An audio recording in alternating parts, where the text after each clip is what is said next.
My name's Tom Sullivan. I worked for Control Demolition Incorporated, CDI, the top-rated explosives demolition firm in the world, owned by the Loiseau family during the years surrounding 9/11. And I worked for them as an explosives loader for 2.5 years.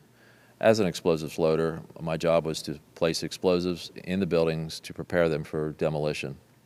I was licensed while in New York by the New York Fire Department to handle explosives. And I worked on major projects such as Seattle Kingdom, the Three River Stadium, Philadelphia Naval Hospital, and Keyspan gas holders in New York, among others. I currently live on the East Coast. Isn't it true that anybody can implode a building straight down just by placing a bunch of explosives around? There are many steps that you need to take. The first off is you have to weaken the building, and that's after a lot of studies have gone into how the building is built in the first place. To weaken the building, that means the staircase, all the staircases have to be cut at intervals. The firewalls have to be removed. The elevator shafts have to be cut and the rails cut, as well as the cars themselves removed. And then you have to move to the support columns on the particular load floors. And those are cut by a torch for two reasons. First, to weaken them, and also to allow for charges to be placed onto the structure or onto the columns themselves. And that essentially reduces their strength by about 20%. And even with all of that work being done to weaken this building, it still remains safely standing, so we can continue to work in it. The story that just a few columns can cause a synchronized global collapse, an implosion, is, well, that's just nonsense. After the prepping work has been done, then it's time to load the building. And in the case of a steel frame building, that means we load them with RDX cutting charges, which are loaded with individual delays, sometimes as many as 2 to 3 different delays on a given floor. So you have to understand the work is complex and precise and requires years of experience. We were told by the NIST report that fire caused one column to fail, and from that point we had a global collapse of the building in a classic implosion. I don't see how this could actually happen in real life. When we load a building, we have to have all the support columns on a given load floor fail at the same time, within milliseconds of one another, and therefore the entire building comes down in a synchronized implosion. So I think this notion of a one column failure causing an entire building to implode in a synchronized fashion is just nonsense. Looking at the building, it wouldn't be a problem once you gained access to the elevator shafts. Then a team of loading experts would have access to all the core columns and beams. The rest could be accomplished at that point by just the right kind of explosives for the job at hand. The choices are many out there. Well, I've worked on buildings, steel frame buildings, where essentially you load only the bottom third of the building, and that causes the building to implode. Yes, we have loaded buildings in that fashion where just the core support columns are loaded, and we don't necessarily have to load the outside perimeter columns to have this building come down successfully.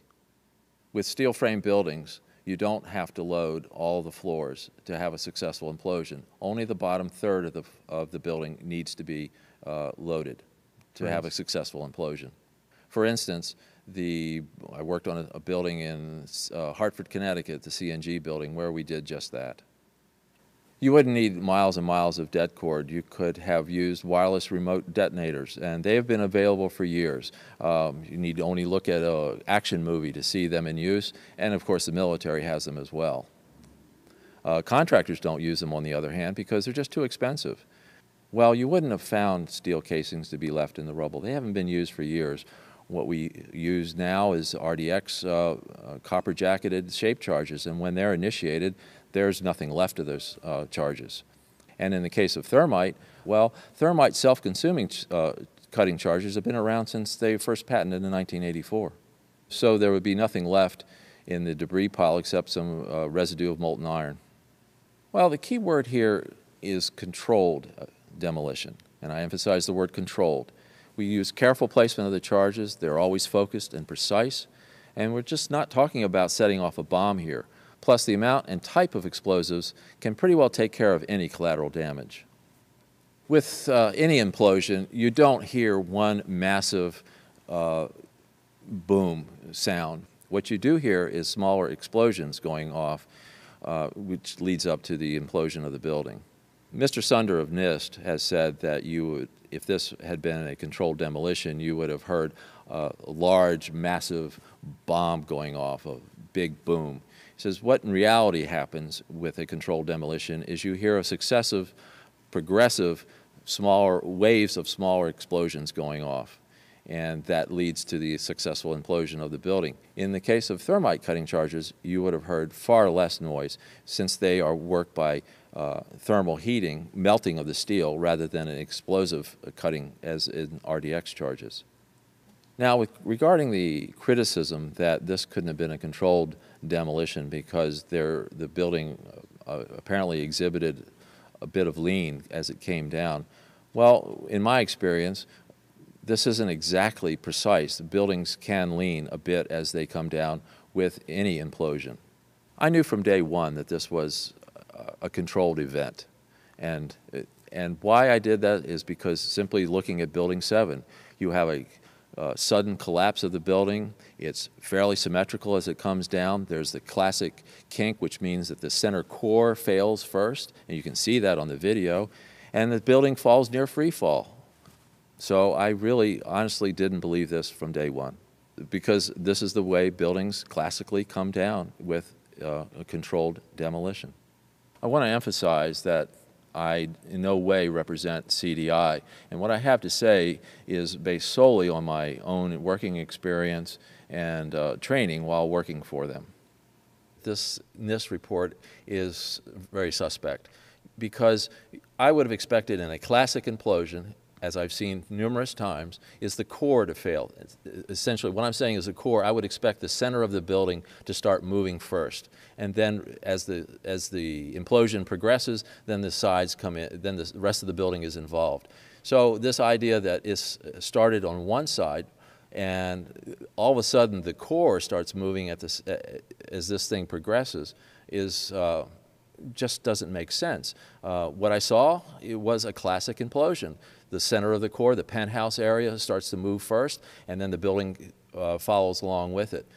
So the idea that it started on one corner from one column off in the side, therefore the core was involved starting from that corner, just doesn't make sense. It's not how it works.